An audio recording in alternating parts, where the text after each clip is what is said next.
একটি বৃষ্টি ভেজা সকাল, রিকশার ওপর দাঁড়িয়ে স্লোগানরত এক তরুণী।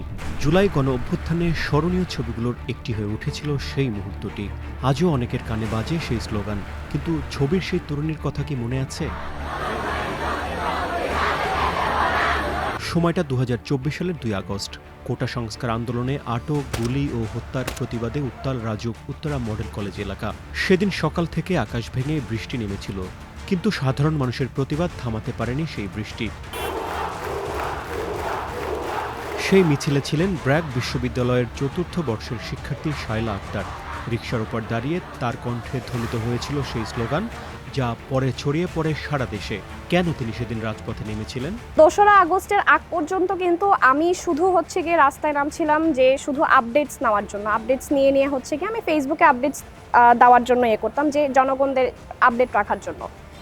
কিন্তু ২রা আগস্টের দিন আমার আর আপডেট দিতে ইচ্ছা করছিল না। তখন যখন আমি রাতের বেলায় মানে ১লা আগস্টের দিকে আমি যখন একটা নিউজ পাই যে রাজুকের শিক্ষার্থীরা, এইচএসসি শিক্ষার্থীরা গিয়ে মানববন্ধন রাখছে, তখন আমার মনে এক ধরনের জাগলো যে প্রত্যেকটা শিক্ষার্থী রাস্তায় কোনো না কোনোভাবে আন্দোলন করছে, আওয়াজ তুলে কথা বলছে। আমারও আওয়াজ তোলা উচিত। এই যে দৌড়ভাগি করছি, এই দৌড়ভাগের মধ্যে আর থাকতে ইচ্ছা করছিল না। I had to send a message actually to the government. মানে এটা আমার একটা ভিতরে একটা মানে রাগ, ক্ষুব্ধ, যেটা বের করতে হবে, এটা দেখাতে হবে আমি আর ভয় পাই না, এরকম একটা। আমি তখন এত কিছু চিন্তা করছিলাম না যে মানে ছবি ভাইরাল হবে বা গিয়ে মানে এটা অনেক মোটিভেশনাল একটা পিকচার হবে। আমি জানতামই না আমাকে ক্যাপচার করা হচ্ছিল বা আমার ওই ছবিটা আদৌ তোলা হয়েছিল। আমি সম্পূর্ণভাবে ওয়াজ সো মাচ ইনভলভড যে আমাদের গিয়ে যখন এই স্লোগান দিচ্ছিল, আমি ওই দৃশ্যটার প্রতি একদম মানে মনোমুগ্ধ হয়ে গিয়েছিলাম। ওই দৃশ্যটা আসলে মানুষ চোখে না দেখলে বিশ্বাস করবে না, যে ঝুম বৃষ্টি পড়ছে, অভিভাবক বাম পাশে, এখানে শিক্ষকরা, আর সামনে একটা শিক্ষার্থীদের একটা ঢেল। আর শিক্ষার্থীরা এমন না যে ইউনিভার্সিটি স্টুডেন্ট, ছোট ছোট ক্লাসের স্টুডেন্ট, 6-7-এরও ছিল। তো এই যে একটা মনোমুগ্ধকর একটা দৃশ্য, আমি এটার মধ্যেই একদম মানে ডুবেছিলাম।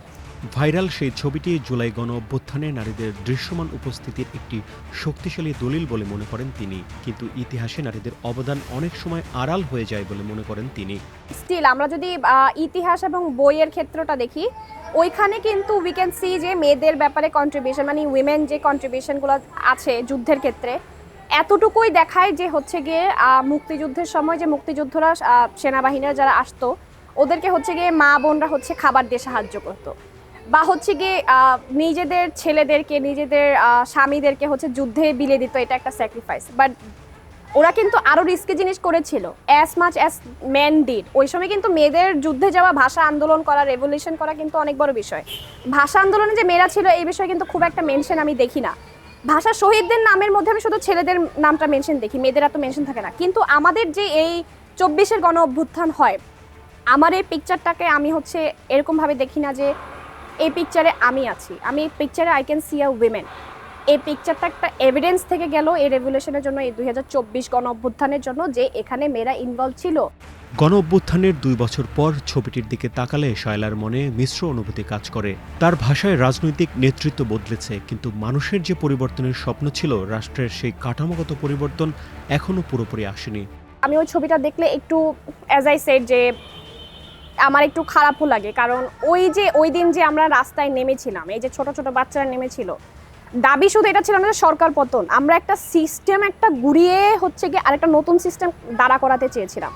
কিন্তু অনেস্টলি স্পিকিং, এখন যখন 2 বছর পরে আমি আমার দেশের অবস্থা দেখি, আমার কাছে লাগে শুধু দল পরিবর্তন হয়েছে।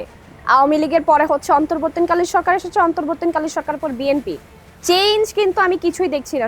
আমি শুধু একটা আকাঙ্ক্ষাই বাস্তবায়ন দেখি, সেটা আসলে যে বাক স্বাধীনতার বিষয়টা, যে মানুষ মানে আগের থেকে তো ফ্রিলি কথা বলতেই পারে, প্লাস গিয়ে একটা হেলদি রাজনৈতিক একটা সিচুয়েশন দেখি। আগে যেমন শুধু একটা দলই দেখে যেতাম, অপোজিশন পার্টি বলতে কিন্তু কিছুই ছিল না। যারাই আন্দোলন করতো, যারাই কোনো এগেনস্টে কথা বলতো, ওদেরকে হয় জেলে ভরে ফেলতো।